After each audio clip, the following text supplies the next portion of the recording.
Rev up your engines!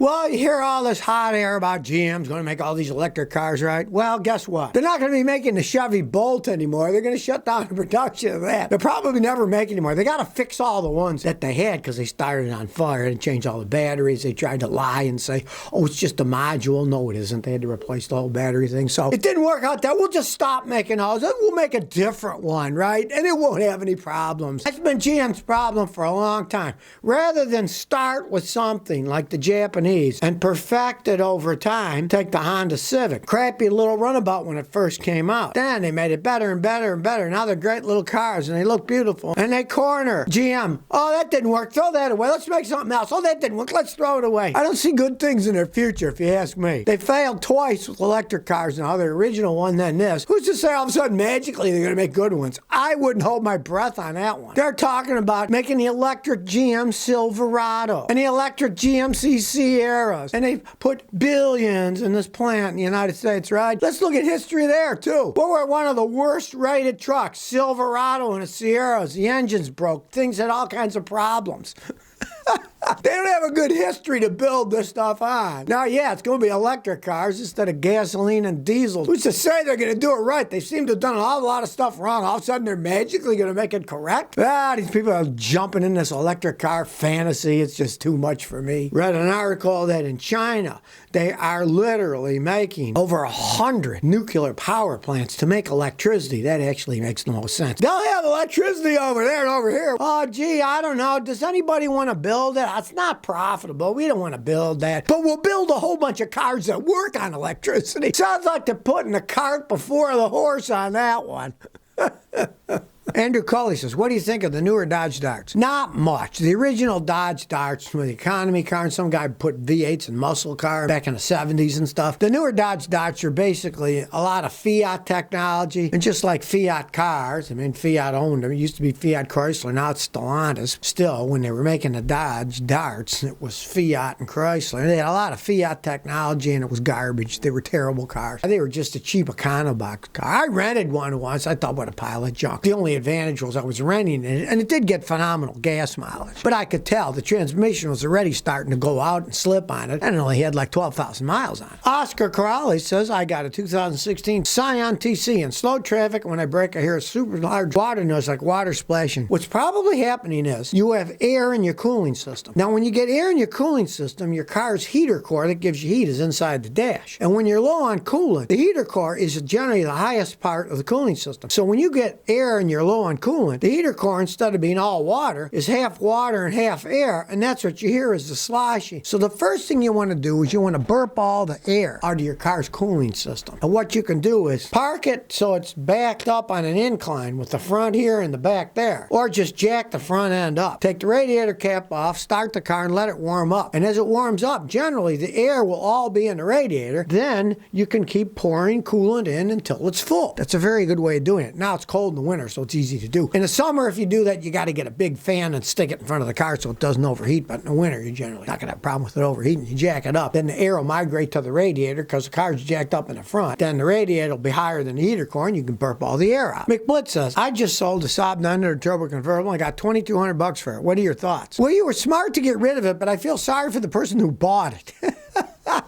Getting parts for Saabs, the company's been bankrupt for quite some time, and they're hellacious to work on. Everything's backwards. The front of the engine is at the back by the firewall, and the back is by the front by the radiator. I used to work on them, and man, they were just a pain in the butt to work on. And even back then, decades ago, it was really hard to get parts, and the parts that you could get were super expensive. So keep that in mind. You got your money out of it, but I mean, $2,200 is nothing for a car today. If it ran and a guy wants a Swedish toy convertible, you're going to use it on weekends, hey, maybe it'll last a while as a toy. But in everyday transportation, it wouldn't be a smart move to buy one of those things. George Strawberry says, Scotty, I'm taking a trip next month. Wondering what are some good tools or things to have in a car? Well, it depends on how good you are with tools and what you know to use. Jumper cables, or if you don't have jumper cables, one of those little lithium-ion battery packs that are jumper packs. That's a good thing to have. Make sure you got a jack and a wrench and a socket that fits on your tire, so if you get a flat, you can change the tire. tire. Make sure you got a good air compressor in the trunk. So if your tires get low, even if you're not going to change it because it's all icy and cold, you can at least refill it with air. Because if you got a nail in a tire and you refill it, sometimes it won't lose air for hours or even days or sometimes weeks. It's not a bad idea to have sockets set. You can go to Harbor Freight and buy a cheap set of mechanic tool for 40 or 50 bucks so you have all the wrenches in case you need something like that. And of course, it's a good idea to have a good flashlight with warning flashers on it so if something happens, you can stick it out at night so people will see you. Peyton Schrock says, Scotty, are you able to hot wire a push-start car? Well, in most cases, it's a lot harder, if not impossible. The button that you push is just to engage the system. It won't engage right unless you have the wireless key fob, and it tells that, okay, you own this car. So even if you took it out and you spliced wires together to start it, it won't start because the computer has to have the wireless fob that says the owner of the car is in the car. It's an anti-theft thing, and it works quite well. If somebody doesn't have that fob, they can't steal your car. Now, of course, thieves and even a mechanic like me, if he wanted to, if somebody loses their stuff, they left their car open, they can buy a keyless fob, and then they can give it to me, and I can go in if the car's already open, unlocked. I can go in the car with it with my fancy computer. I can reprogram that one to work. But without that information, if the car has been locked, no, you can't start a car that way because it knows you don't own the car because you don't have the keyless entrance system that says, okay, start the car. You might get it to crank, but it won't start because the computer won't operate the fuel injection system. Hindu says, can we clean heater cores with sodium hydroxide, also known as drain cleaner? It's acidic. It can eat up all the inside of your motor. Now, I've had people had really good luck with that CLR cleaner, but you can only do it one way, and that is you would take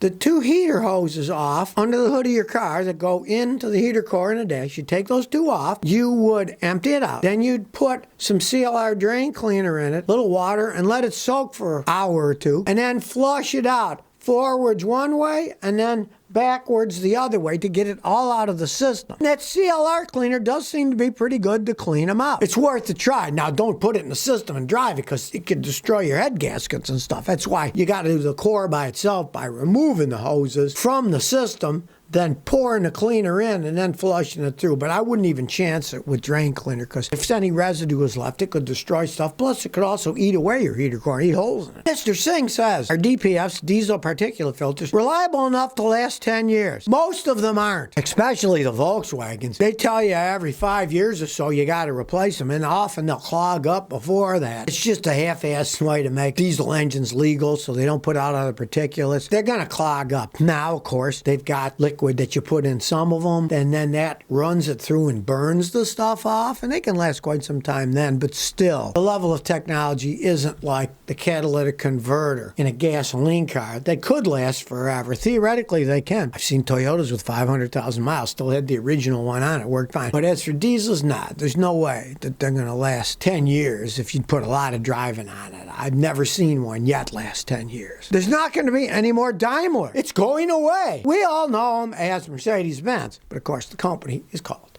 Daimler. Now they're changing their name back.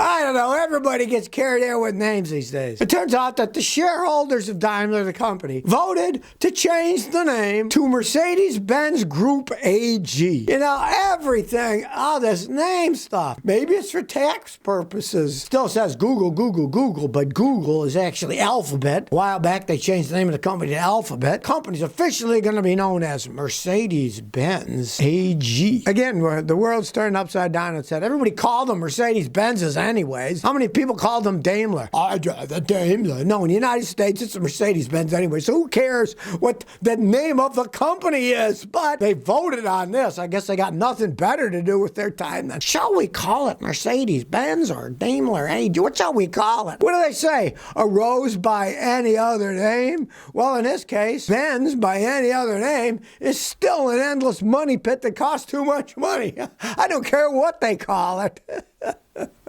Watch that video I made about the guy that bought the $160,000 one, and it was a pile of junk falling apart from the get-go. Of course, course, now that one was made in the United States. It was made in Alabama. The quality there isn't as good as in Deutschland when they actually make them in Germany. And then they, what are we going to call it? What are we going to call it? Hey, it's still the same as it always was. They're just changing the stupid name. Back to what everybody called them anyways, Mercedes-Benz. So if you never want to miss another one of my new car repair videos, remember to ring that bell.